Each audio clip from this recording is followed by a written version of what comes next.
Well, welcome everyone.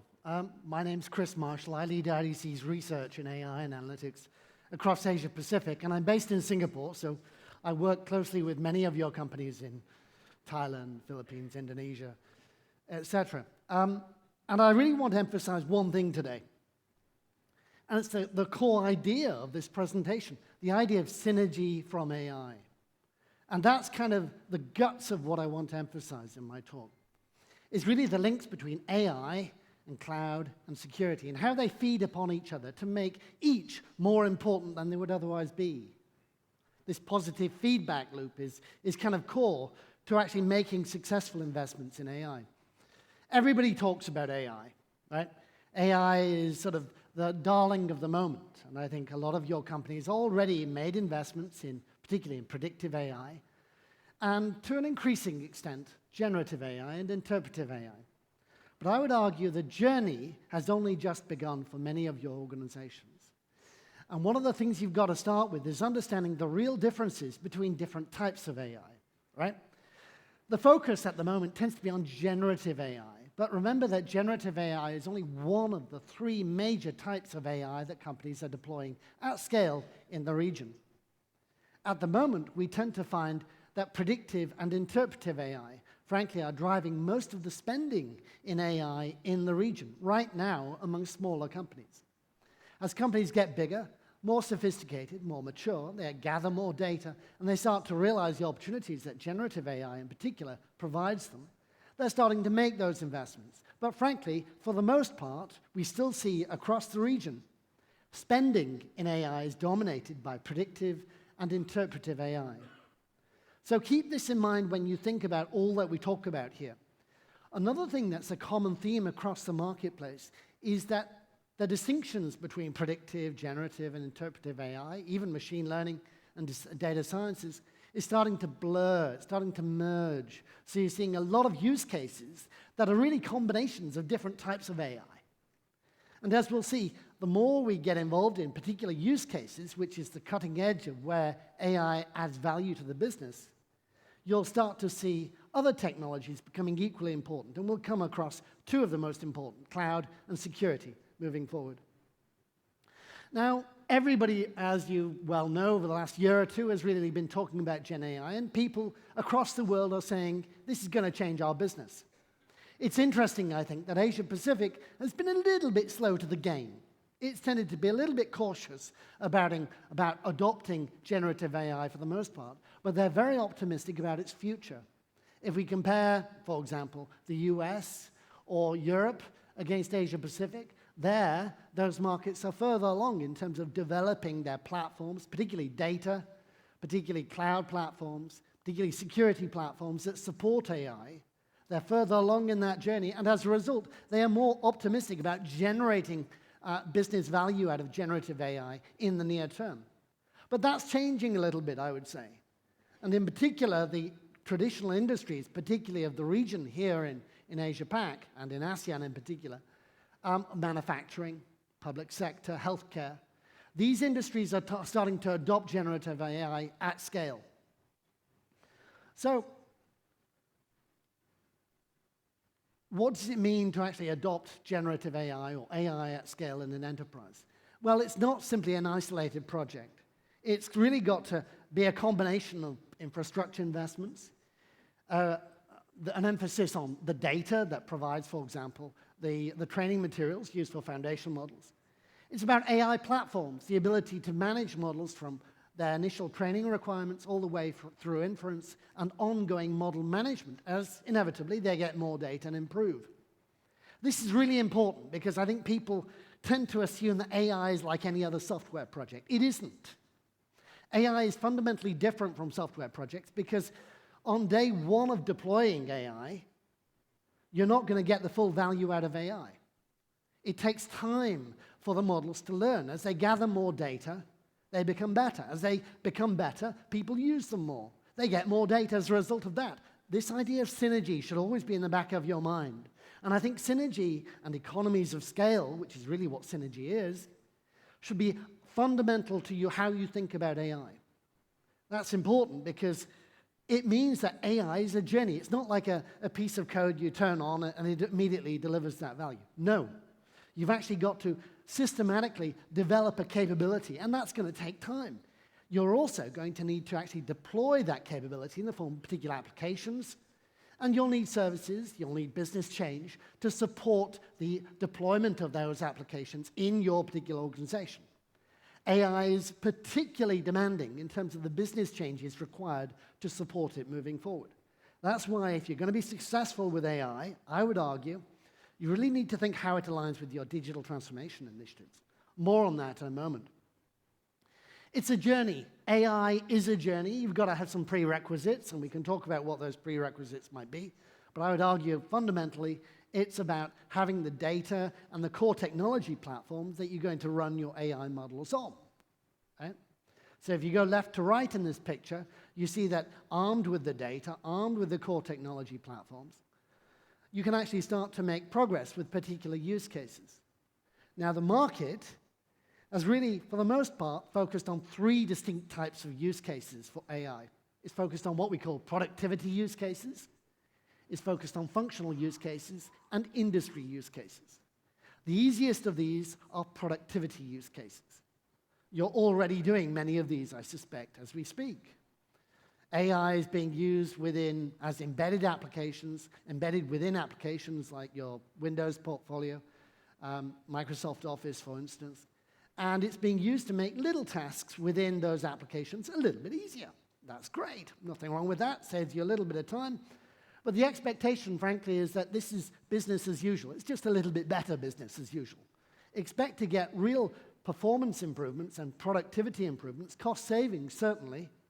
But they're not going to be ground shaking. They're not going to be world shaking. They're going to be basically innovations that help you do what you do already, but doing them a little bit quicker, a little bit more efficiently. That's changing a little bit now as the year moves on, and we start to look at larger scale AI deployments, particularly in functional areas of the business. These are functional use cases. Particularly IT is probably the poster child of adopting AI at any level of scale in medium-sized or large-scale organizations. IT is adopting generative AI and AI in general at scale in order to improve, for example, testing, in order to improve cybersecurity. We'll come back to that in a moment. In order to do code development. These are things that they can see a real measurable ROI associated with doing these things. You can save, something like 30 or 40% of your programming time just as a result of using Gen AI tools, Copilot, for example. Also, it helps on a variety of other tasks, including cybersecurity, including testing. These are things that lead to a real significant win for anybody managing an IT department. The glamorous side of Gen AI and AI in general is really the industry use cases. Industry use cases are the things that the board, the senior board, your senior executives get excited about. They're the home runs that you can score and actually hit the ball out of the park and change the nature of your business. That was what I think got people most excited about Gen AI about 2 years ago when the initial ChatGPT came out. And I think it's important because the reality is that we're not seeing that many home runs just yet. We might want to think about why that is. I think that's because it takes time to develop these capabilities. Very often, you don't have the skills internally. You don't have the data internally. You don't have the platforms internally. You aren't willing to make the business changes to really make use of the technology even once you've deployed it. You may be concerned about security issues. All of these things make the journey towards AI not a trivial one. It requires help. Most companies do not have the capabilities, I would argue, in most of ASEAN, to do this. Only with partners can you actually make that journey effective and successful. Now, the challenges that I've alluded to, there's many of them. We've talked about data, we've talked about skills, but perhaps one of the most immediate challenges that you're going to face is the choice of the use cases you're going to adopt for AI. You don't have unlimited resources, you've got to pick your battles carefully. Which use cases do you actually adopt? This is what our clients tell us consistently is one of the major problems that they face in actually getting AI off the ground in their organizations. Now, understanding the right use cases to deploy is itself quite challenging. And I would argue we slightly hurt ourselves as companies by thinking about use cases independently of each other. We tend to think about, the ROI on this particular use case or that particular use case. The problem with that for AI is that each of these use cases requires investment in, guess what? A host of other things. The data, the platform, the AI platform, the skills required to actually make it happen, the applications in which those tools are going to be deployed. So when we evaluate the ROI of an individual use case on its own, I almost guarantee it's not going to look that great, because you have to put all this upfront investment in order to get what will be quite minor returns in the short term. And I think that's what we're starting to see now, by the way. I think a lot of companies have made those initial POCs, those pilots, and they realize, frankly, that a lot of them are quite hard to do. They're not easy to do, especially the more glamorous industry use cases I mentioned earlier.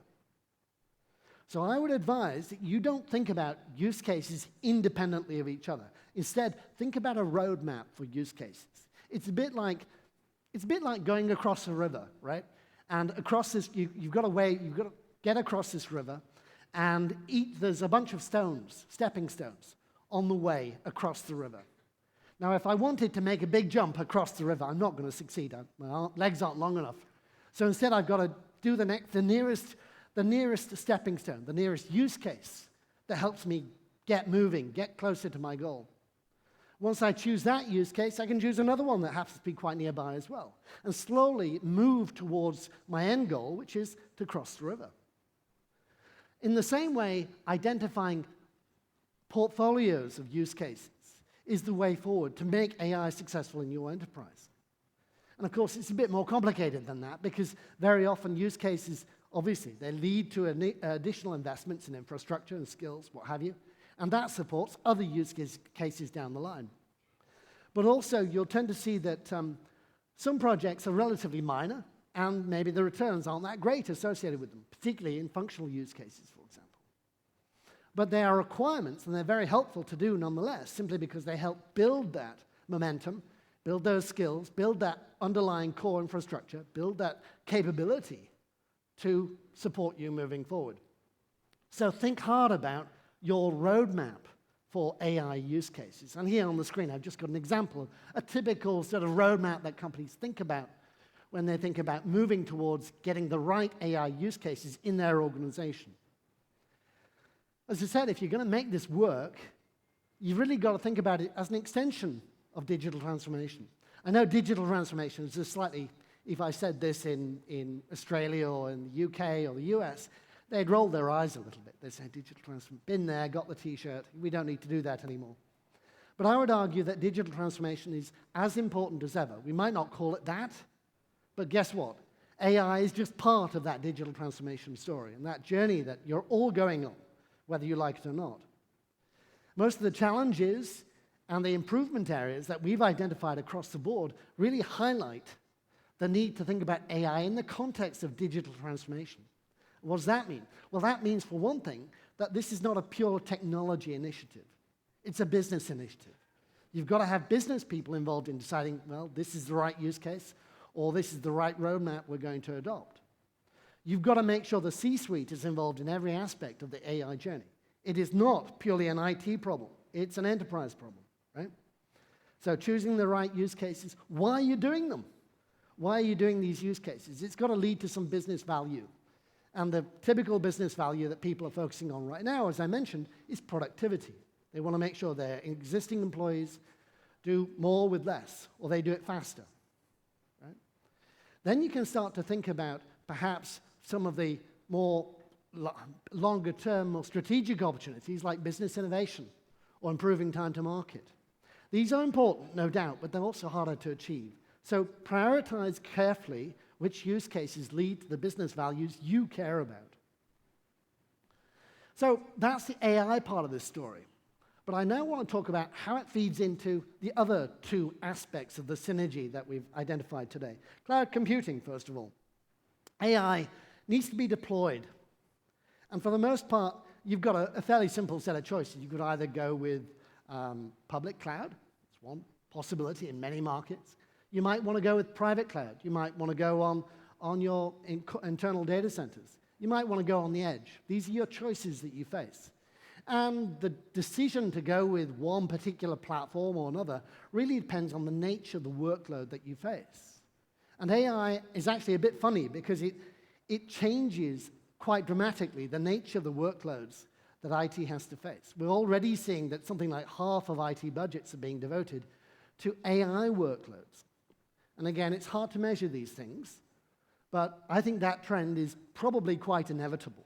AI workloads will increase as a total fraction of the IT budget that you've got. So we're seeing more data, 3 times as much data, more applications, both on the edge and in the core data center, all on public cloud. And it's the fact that we're going to have to deal with this hybrid world of edge to data center to public, private cloud that is part of the challenge that we're going to face.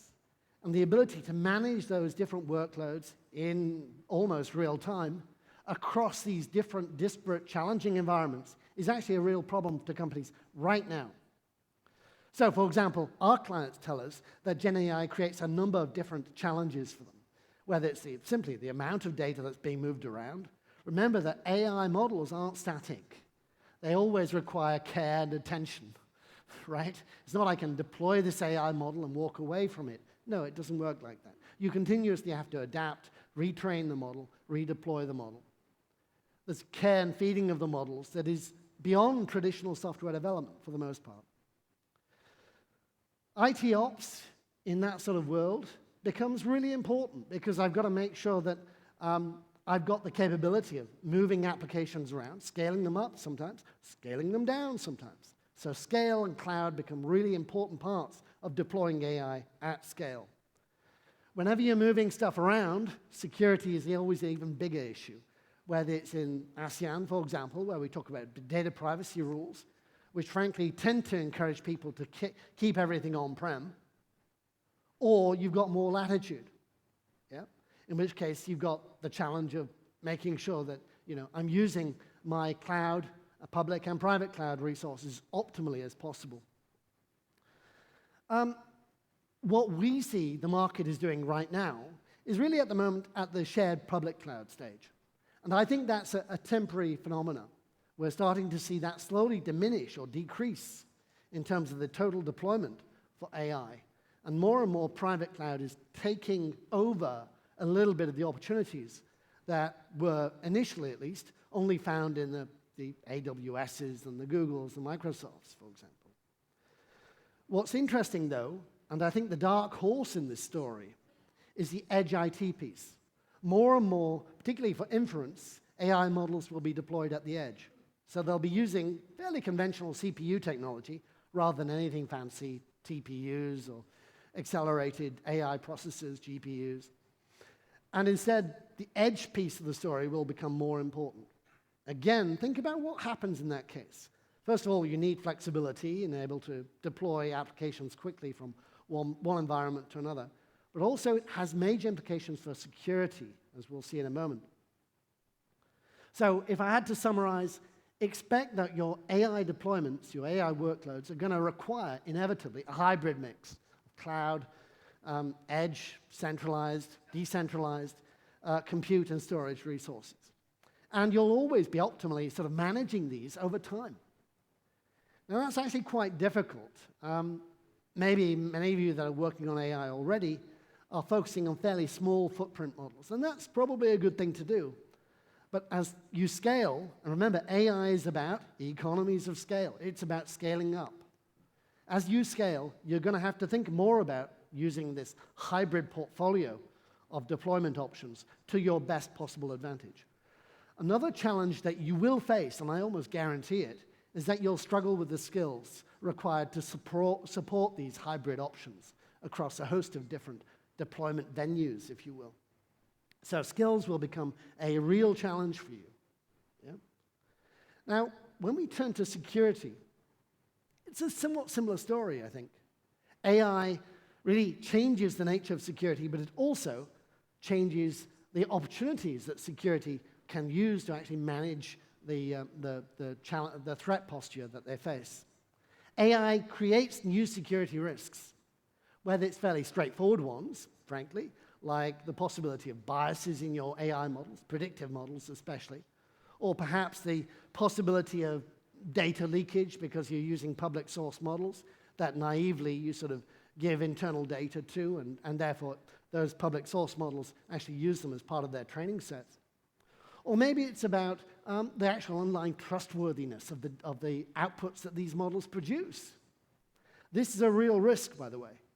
Hallucinations are not something we can wish away.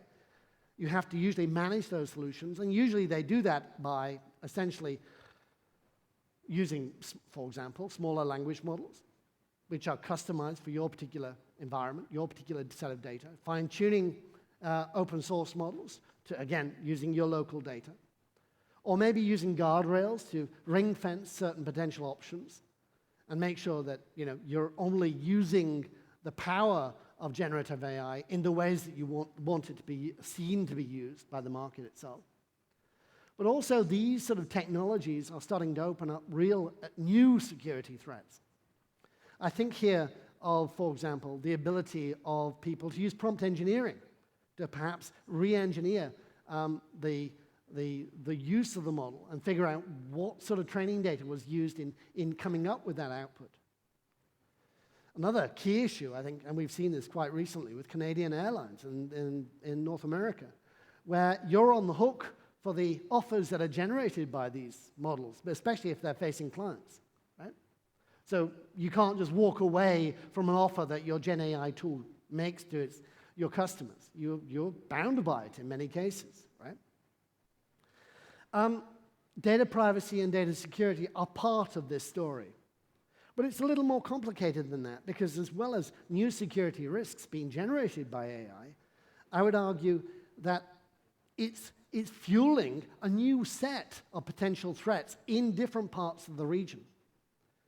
I think if you look at Asia-Pac especially, and ASEAN in particular, you tend to find a strange local mix of different challenges. For example, the Philippines, the big things tend to be sort of ransomware. Ransomware is always a challenge in the Philippines. It's probably the top threat in that particular country. If you look at Malaysia, it's usually about phishing or social engineering. If you're looking at Thailand, it's usually about, especially in the financial sector, it's dedicated attacks, particularly to that sector. If you're looking at Indonesia, it's usually around things like cybercrime or perhaps denial of service attacks.